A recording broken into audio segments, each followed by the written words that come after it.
You promised yourself you'd start tomorrow, but tomorrow became next week, next month. And now it's just a dusty dream buried under someday. Here's the truth. You don't hate your life. You just haven't designed it. What if, instead of drifting, you could create a life that feels alive? Not perfect, not Instagram-worthy, but yours. A life where Mondays don't fill you with dread, where your relationships fuel you, and where you wake up excited to tackle the day.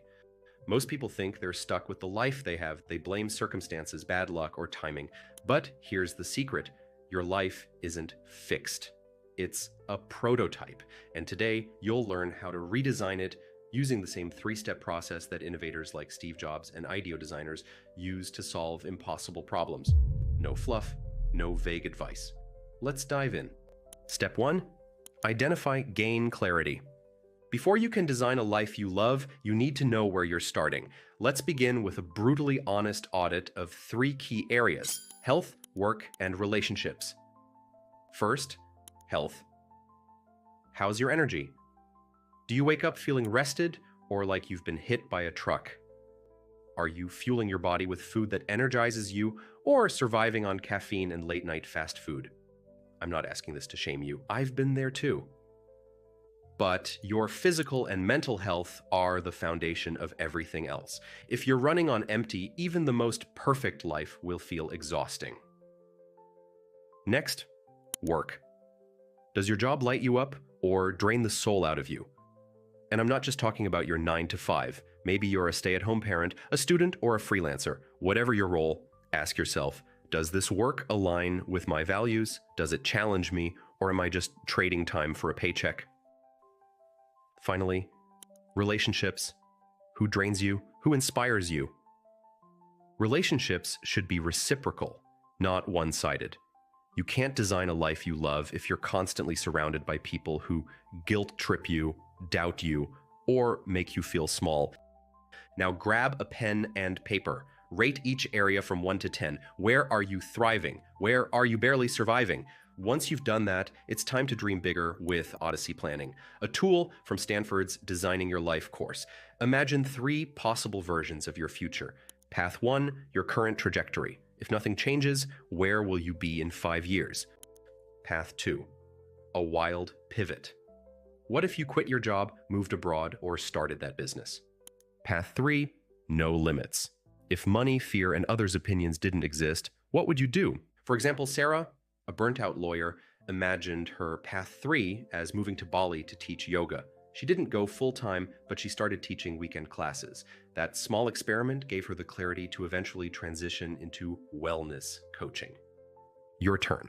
Write down your 3 paths. Don't hold back. This is your chance to redefine what's possible. Step 2, experiment.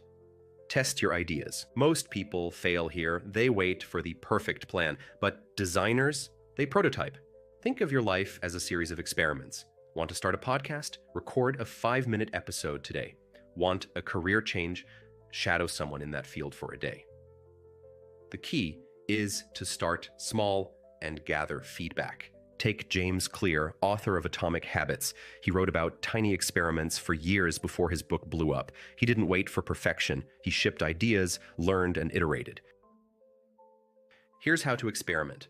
Use the 5-second rule. When you feel resistance, count down from 5 and act. Scared to post that video? 5, 4, 3, 2, 1, hit upload.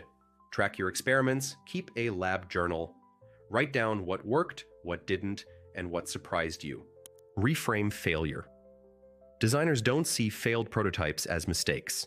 They see them as data. If your side hustle flops, ask, what did this teach me about my strengths?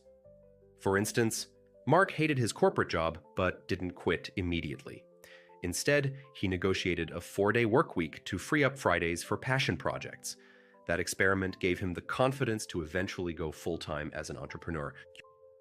Your mission this week: run one tiny experiment, post a reel, join a dance class, write that first blog post. Remember, you're not committing forever, you're gathering data. Step 3, iterate. Refine your design. Ever bought a dress that looked great online but sucked in person? That's why you iterate. After each experiment, ask what worked, what felt off, What's version 2.0? For example, maybe you tried the gym but hated it.